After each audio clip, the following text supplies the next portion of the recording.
Hujan merupakan salah satu anugerah dari Allah Subhanahu wa Ta'ala. Dengan adanya hujan, maka akan tumbuh beraneka macam tumbuh-tumbuhan yang sangat diperlukan bagi kelangsungan hidup makhluk di bumi. Oleh karena itu, turunnya hujan harus kita pandang sebagai anugerah Allah yang wajib kita syukuri. Pemirsa, pernahkah Anda berpikir bagaimana proses terjadinya hujan? Air hujan juga berasal dari air yang ada di permukaan bumi, seperti air laut, air sungai, air danau, rawa-rawa atau air kolam, air embun, dan lain-lain. Air yang berasal dari permukaan bumi, baik yang berupa air laut, danau, sungai, rawa-rawa, sumur, air embun, dan lain-lain, ketika terkena sinar matahari, maka air akan menguap. Tahap ini disebut tahap penguapan. Yang dimaksud tahap penguapan adalah proses perubahan air menjadi uap air. Selanjutnya, karena ringan, uap air yang telah mengembang bergerak naik ke angkasa. Karena semakin ke atas, suhunya semakin rendah, atau dengan kata lain, semakin ke atas udaranya semakin dingin, maka uap air mengalami proses adiabatik basah. Proses adiabatik basah ialah proses terjadinya penurunan suhu pada uap air. Karena mengalami penurunan suhu, maka secara berangsur-angsur uap air berubah menjadi awan.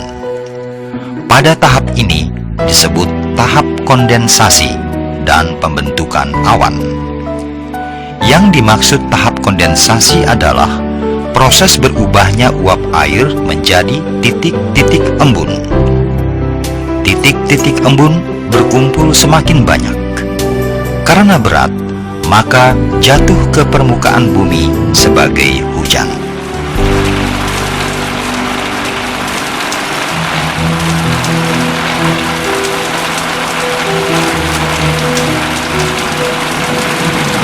Menurut proses terjadinya hujan, ada beberapa jenis hujan, yaitu hujan orografis, hujan zenital, hujan frontal, hujan es, dan hujan asam.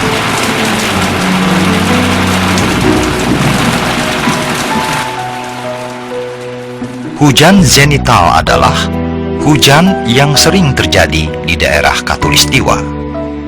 Hujan jenis ini terjadi karena adanya pertemuan antara angin pasat timur laut dengan angin pasat tenggara yang membawa uap air.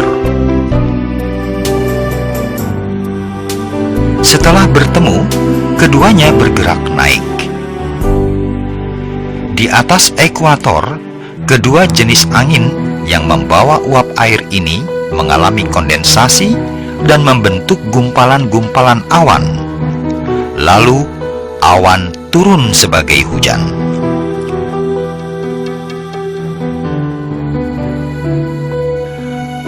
Angin pasat adalah jenis angin yang berhembus dari daerah subtropis menuju Khatulistiwa. Karena di daerah Khatulistiwa tekanan udaranya lebih rendah daripada daerah subtropis.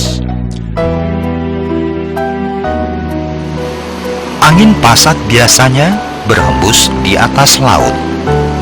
Untuk lebih jelasnya, perhatikan animasi berikut ini. Ketika matahari posisinya tegak lurus, maka terjadi pemanasan yang maksimal. Karena pemanasan ini, maka udara di bagian bawah renggang atau tekanannya menjadi rendah. Maka bergeraklah udara yang mengandung uap air yang berupa angin pasat, baik yang berasal dari timur laut maupun tenggara, bergerak ke tempat yang udaranya renggang yaitu daerah tegak lurus di bawah sinar matahari. Ketika keduanya bertemu, maka sama-sama bergerak ke atas. Di atas, udara yang mengandung uap air mengalami kondensasi atau pemampatan lalu membentuk awan. Selanjutnya, awan jatuh ke permukaan bumi sebagai hujan zenital. Jenis hujan yang kedua adalah hujan orografis. Hujan orografis adalah hujan yang terjadi akibat udara yang mengandung uap air bergerak secara mendatar atau secara horizontal. Kemudian, udara yang mengandung uap air tersebut dibawa oleh angin naik mendaki gunung. Makin naik, suhunya makin rendah, sehingga uap air mengalami kondensasi, membentuk awan, dan terjadilah hujan jenis orografis. Untuk lebih jelasnya, perhatikan animasi berikut ini. Udara yang mengandung uap air bergerak secara horizontal atau secara mendatar. Udara yang mengandung uap air dibawa oleh angin yang menerpanya. Oleh angin, uap air dibawa bergerak hingga membentur lereng gunung. Karena membentur lereng gunung, maka oleh angin, uap air dibawa ke atas, menyusuri lereng menuju ke puncak gunung. Karena di atas udaranya dingin, maka uap air mengalami proses kondensasi sehingga membentuk awan. Karena semakin berat, gumpalan-gumpalan awan jatuh sebagai hujan. Hujan yang jatuh di lereng tempat datangnya angin disebut hujan orografis. Jenis hujan yang ketiga adalah hujan frontal. Hujan frontal adalah hujan yang terjadi di daerah. Hujan jenis ini terjadi sebagai akibat dari bertemunya dua massa udara yang berlawanan temperaturnya. Massa udara yang bertemperatur panas atau lembab bertemu dengan massa udara yang bertemperatur dingin atau padat. Pertemuan kedua jenis massa udara ini mengakibatkan terjadinya kondensasi. Setelah berkondensasi, massa udara membentuk awan dan terjadilah hujan. Hujan frontal biasanya terjadi di siang hari dan biasanya sinar matahari dalam keadaan terang benderang. Untuk lebih jelasnya, perhatikan animasi di bawah ini. Hujan frontal biasanya terjadi di siang hari dan ketika terjadi hujan, biasanya sinar matahari dalam keadaan terang benderang. Hujan frontal terjadi ketika massa udara yang bertemperatur dingin atau padat bertemu dengan massa udara yang bertemperatur panas atau lembab.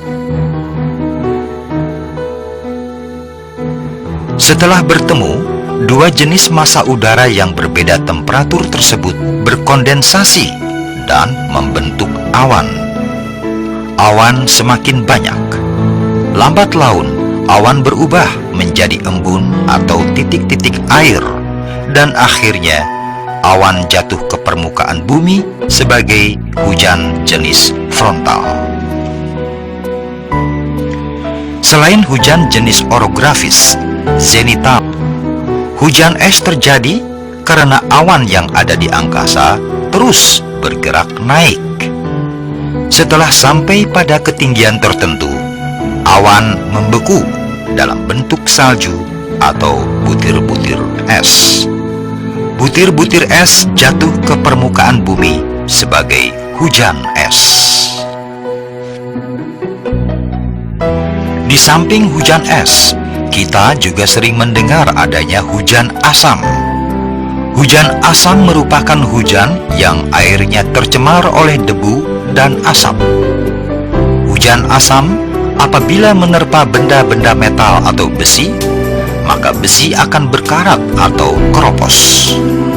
Jika menerpa manusia atau hewan, maka air hujan asam bisa menyebabkan terjadinya penyakit, terutama penyakit kulit dan pernafasan.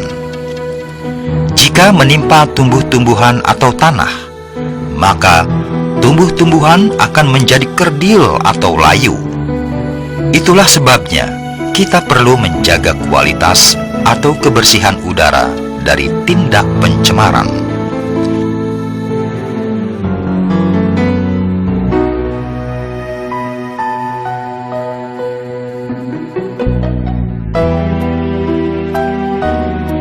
Hujan merupakan salah satu anugerah Tuhan yang perlu disyukuri. Karena dengan adanya hujan, maka akan tumbuh beraneka macam tumbuh-tumbuhan yang keberadaannya sangat diperlukan bagi kelangsungan makhluk hidup di permukaan bumi. Proses terjadinya hujan dapat dijelaskan sebagai berikut.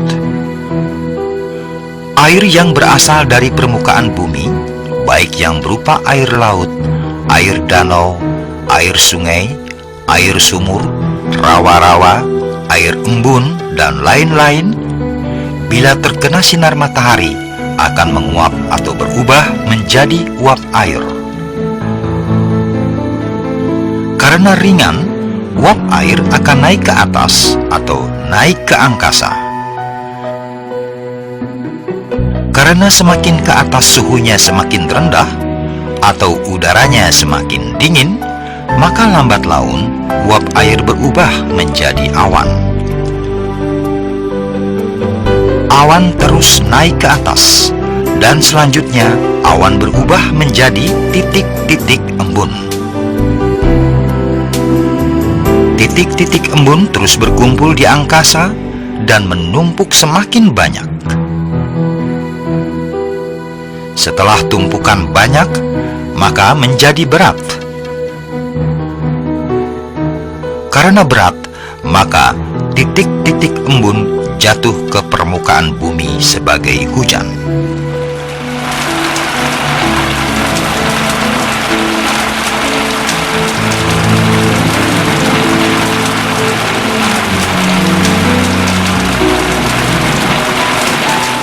Menurut proses terjadinya, ada beberapa jenis hujan, antara lain hujan orografis, hujan zenital, hujan frontal, hujan es, dan hujan asam. Hujan zenital adalah hujan yang sering terjadi di daerah Khatulistiwa. Hujan zenital terjadi karena pertemuan antara angin pasat timur dengan angin pasat tenggara yang membawa uap air. Setelah bertemu, kedua jenis angin yang membawa uap air ini naik.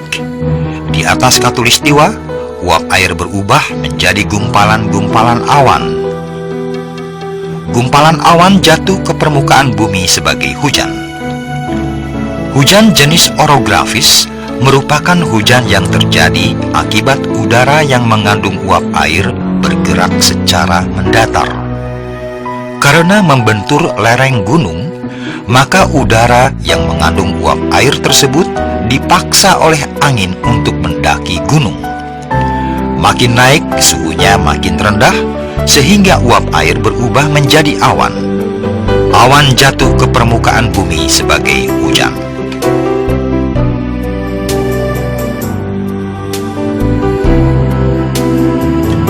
Hujan jenis frontal merupakan hujan yang terjadi di daerah front. Hujan frontal terjadi sebagai akibat dari bertemunya dua massa udara yang berlawanan temperaturnya. Yang satu bertemperatur panas, sedangkan yang lainnya bertemperatur dingin. Bertemunya dua jenis udara mengakibatkan terjadinya kondensasi. Setelah berkondensasi, udara berubah menjadi awan dan terjadilah hujan. Hujan frontal biasanya terjadi di siang hari, dan biasanya matahari dalam keadaan terang benderang. Jenis hujan lainnya adalah hujan es. Hujan es terjadi bila awan terus bergerak naik. Sampai pada ketinggian tertentu, awan membeku, membentuk butir-butir es. Karena berat, es jatuh ke permukaan bumi sebagai hujan es.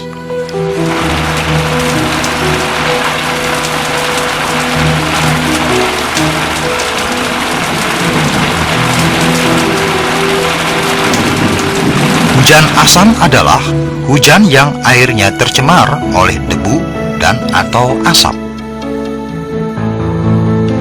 Hujan asam bila menerpa benda-benda yang terbuat dari besi atau metal, maka besi akan berkarat. Bila menerpa manusia atau hewan, maka manusia atau hewan bisa terjangkit penyakit seperti penyakit kulit dan pernafasan. Bila menerpa tumbuh-tumbuhan, maka tumbuh-tumbuhan akan menjadi kerdil atau layu.